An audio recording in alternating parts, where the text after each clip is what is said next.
Permission ತಗೊಳ್ಳಿ ಕೊಟ್ರೆ ಮಾಡಿಲ್ಲ ಅಂದ್ರೆ ಬಿಡಿ ಅಂತಂದ್ರೆ ಹೆಂಗ್ ಯಾವನ್ರಿ ಅವನ್ ಹೇಳಕ್ಕೆ ಏನ್ ಮಾಡ್ಕೋತಾರ್ರಿ? ಬ್ರಿಟಿಷರ ವಿರುದ್ಧ ಗಣೇಶನ ಪ್ರತಿಷ್ಠಾಪನೆ ಮಾಡಿ ಜನರನ್ನ ಒಂದು ಮಾಡಲಿಕ್ಕೆ ಅಂತಾನೆ ನಡೆಸಿದ್ದಂತ ಒಂದು ಬಹುದೊಡ್ಡ ತಂತ್ರ ನಮಗೆ ಗೊತ್ತಿಲ್ವೇನ್ರಿ? ಹೌದು. ನೀವು ಬ್ರಿಟಿಷರ ತರನೇ ಆಡೋದಾದ್ರೆ ನಿಮ್ಮೇಲೂ ಅದೇ ತಂತ್ರ ರಾಜ್ಯವ್ಯಾಪಿ ಕೂರಿಸಿ ಉಲ್ಲಂಘನೆ ಸ್ಟಾರ್ಟ್ ಮಾಡಿ.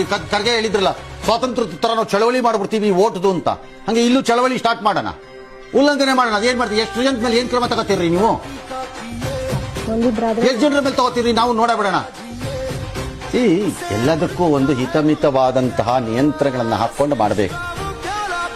ಅದ ಬಿಟ್ಟುಬಿಟ್ಟು ನಾನು ಇಷ್ಟಪಟ್ಟಂಗೆ ಹಿಂಗ್ ಧಮ್ಕಿ ಹಾಕ್ತೀನಿ. ಯಾವನ್ ಕೇಳ್ತಾನೆ ನಿಮ್ ಧಮ್ಕಿನ? ಎಲ್ಲಾ ಕಡೆ ಒಂದೇ ರೂಲ್ಸ್ ಹಾಕ್ಬೋದಲ್ಲ? ನೋಡೋ ಅಷ್ಟು ನೋಡಿ, ಆಮೇಲೆ ಒಂದಾಗಿ ನಿಲ್ಲಿ. ಒಂದ್ ಕಡೆ ಮಾಡೋ ಬದಲು 1000 ಕಡೆ ಮಾಡಕ್ ಸ್ಟಾರ್ಟ್ ಮಾಡಿ. ಅದೇನ್ ಮಾಡ್ತಾರೆ ನೋಡೋಣ. ಆಗೇನ್ ಮಾಡ್ತಾರೆ?